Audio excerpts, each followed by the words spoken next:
And we're back. Okay, so why am I getting off into a tangent on fanboyism when speaking about a mid-gen refresh? Okay, mid-cycle refresh. And that is because one of the things that I had a problem with, I thought it would be a threat. I thought that the refresh would be a threat to the PlayStation dominance. Now, why was that important to me from the perspective of a PlayStation fan? And that is because when you vote with your dollars, you're saying, this is what I want. There were things that Microsoft was doing that I didn't like and I didn't want to support it. And I didn't want to see it succeed on the marketplace because that just means that we're going to have to put up with more of it. If something, things either live or die in the marketplace. So, if something's going on that you don't like, and you buy it anyways, kind of like with Battlefront 2. I bought it, but I bought it on sale. But still, I'm contributing revenue to EA and letting them know, hey, you know what? When you corner the market on Star Wars, which is one of the most beloved and one of the most explosive and oldest sci-fi, fantasy type genres, when you corner the market and force us to do things that only make you money and don't really do service to us, where are my story-driven games? Where are my open-world games for Star Wars? You've had 5 years and you haven't delivered. And you have the most powerful console gaming platforms that have ever been. And I don't get to see these Star Wars games I don't get the fulfillment of this manifest destiny. Ladies and gentlemen, this is why Mass Effect came to be, by the way, because we weren't able to do things with Star Wars that we needed to have done. So voting with your dollar is very important. The biggest saturation point, the biggest platform ever is the PlayStation 2, and I think they had over, at last count, 159 million units before ending production. So that's huge. But I'm here to tell you from an analytics standpoint, and I was in sales for a while, so I know how to read a P&L report, profit and loss reports, and basically look at where my check is going to be coming from an analytical standpoint. I can tell you that the PlayStation 4 was on track to beating the PlayStation 2 in sales. And that's very important because it sets up the 9th generation of consoles to do even greater. I'm not going to get into numbers, that's a video for another day, but I had a vested interest in the growth of PlayStation 4 because it speaks to what I want and what I need as a gamer. Especially since I'm 45 years old, I don't have time to mess around.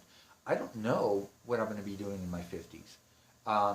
Hopefully in my early 50s I'll be gaming, but you know, in my late 50s, who knows what's technology going to do? What are we going to be doing at that point in our lives?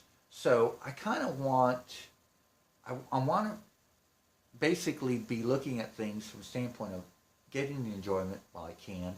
I don't know what my hands are going to be like when I'm in my 70s, and I don't want to wait till I'm in my 70s to have the things that I should be getting now from the standpoint of technology. So I have a vested interest, and that's where a lot of the fanboyism comes in. We have a vested interest in what we want represented. We love our brand, and we want to see it grow. We want to convince other people to help grow that brand. So initially, I wasn't a big fan. But I'll be perfectly honest with you, because also of my age, and a lot of things that happened in my life, I went through a big breakup, just to let you guys know.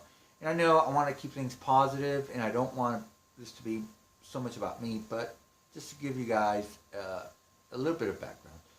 And other things that happened around the world and are happening around the world that I'm not completely happy with. And just to put things in perspective, I haven't been happy with a lot of things that, you know, been going on in the world for quite some time. So it's not just in the last couple of years, it was in the 8 years before that, and sometime even before that. The older I get, the more I can appreciate seeing things for what they are instead of what I want them to be. And I have changed a lot of my views on the world of things. Um, so why am I even mentioning that? Because I wanted something for myself, and what I wanted for myself was I wanted to finally get a 4K television. I was tired of waiting. So, no, I didn't want the mid-cycle refreshes. I didn't like them.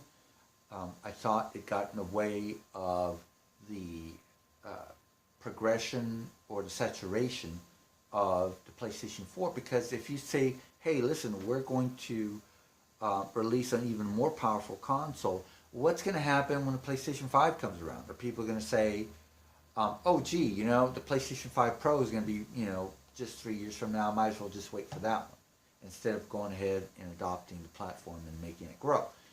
Which is important to me because I like what PlayStation represents as a fan.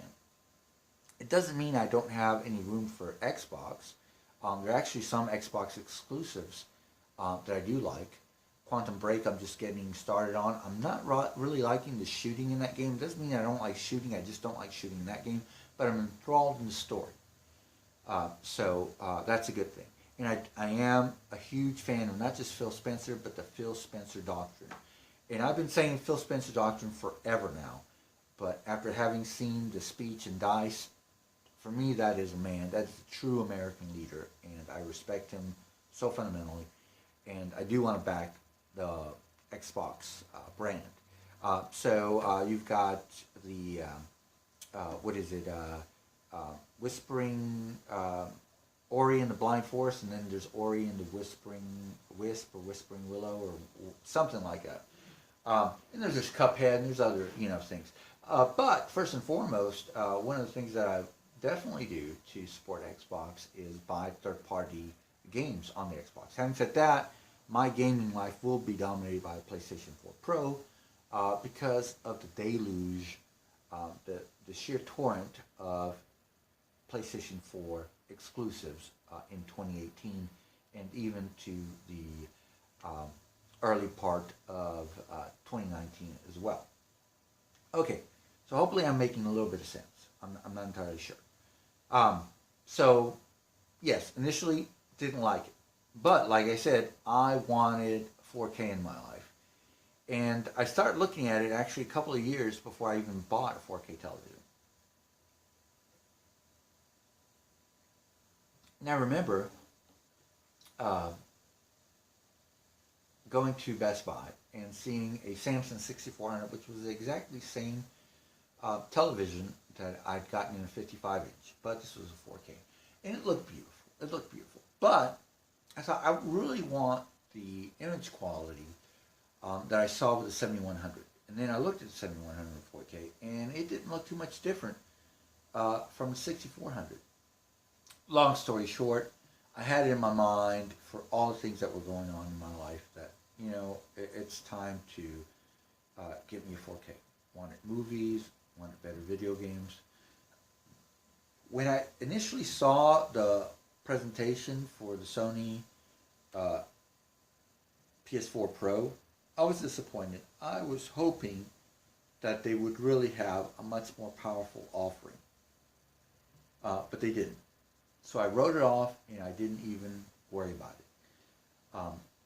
A year later, over a year later, sometime around about a year later, I went ahead and bought myself that television I always wanted. I went with a 75 because that's what you need to really see the difference. And that's another video as far as television size. And then a couple of months later, I got about a month and a half later, I got the Xbox One X. Guys, I was blown away. I loved it. But then I'd go back to my PlayStation, my regular PlayStation, which previously I absolutely loved and I thought hung the moon. And I realized that the visual experience, especially for games that are in 900p, like Star Wars Battlefront, the original one, that these games really blown up on a 75-inch screen, even though they do their best to try to upscale them, wasn't where it was at. And I hardly touched my PlayStation 4. And I bitched about it to my girlfriend. And so for Christmas, what she decided, she was like, well, we're all about the story, especially my girl. My girl is she's like 6 credits away from having a master's in art appreciation or some kind of art something from the University of SMU, Southern Methodist University here in Dallas, which is a highly regarded private school in Texas. So she's very in tune into art and story and all those things. She's kind of like a Renaissance woman. I'm very lucky to have her. So, that's her thing. Her thing is story. And so she realized, that Xbox One X just completely blew the PlayStation 4 out of the water. And she took it upon herself to buy me a very nice Christmas present, which is my PlayStation 4 Pro. Obviously, it's not just a present for me, it's a present for herself as well, because we're going to get to enjoy all these amazing titles. So, I guess getting back to the story, and hopefully this is probably going to be a 3-part video, and I didn't mean it for it to be so long. But basically, we found ourselves in a position where we really needed a PlayStation 4 Pro just to be able to address the necessity for more pixels. We had, I think it's 85% greater screen volume for a 75 over a 55 inch, and we're sitting, the living room hasn't changed. I'm actually going to do a video on my gameplay space, because I know a lot of guys are doing it. I don't have the most luxurious accommodations, but I think it's necessary. So when I say, okay, 75 inches is the new 55 inches, as far as 4K gaming is concerned, people understand contextually where I'm coming from. So hopefully I can wrap this up in the next few minutes. Okay, so when you go to 4K, and I love the 900E, especially in a 75 inch. Does it have the best HDR? Not exactly. I know the 900F addresses a lot of the issues as far as brightness, and the X1 Extreme processor is able to tease out more detail, believe it or not. So I know on Black Friday that television should be on sale for around $2,500. So as far as I'm concerned, the 4K age has begun. You're not an early adopter anymore if you go out on Black Friday and pick up a 75-inch 900F. You're getting an amazing television, that's going to be able to represent your needs for several years into the future. So, as far as 4K gaming, that's the mitigating circumstance. No, a mid-cycle refresh isn't the best thing, because it tends to divide your user base. And so for 9th generation, your user base won't be going mid-gen for the most part to 8K gaming. And the reason why I say that is there's a law of diminishing results. To truly see the benefits of 8K gaming, I think 85 inches, maybe really 95 inches, is going to be where it's at. For the most part, those televisions are going to be extraordinarily expensive. And so it's not really going to make sense, not to mention with things like ray tracing. It's not size, but overall image quality that you're going to be looking at. And you may get ray tracing to some effect on the 9th gen. So I think the mitigating circumstance was how underpowered the 8th gen consoles were initially, and the fact that we were introducing large format 4K displays. For the 9th gen, what I hope is to get releases in 2020 that are representative of the power available for mass production at a reasonable price point. And that's going to be better, because that's going to give consumers confidence to just buy the PlayStation 5 or the Xbox 2.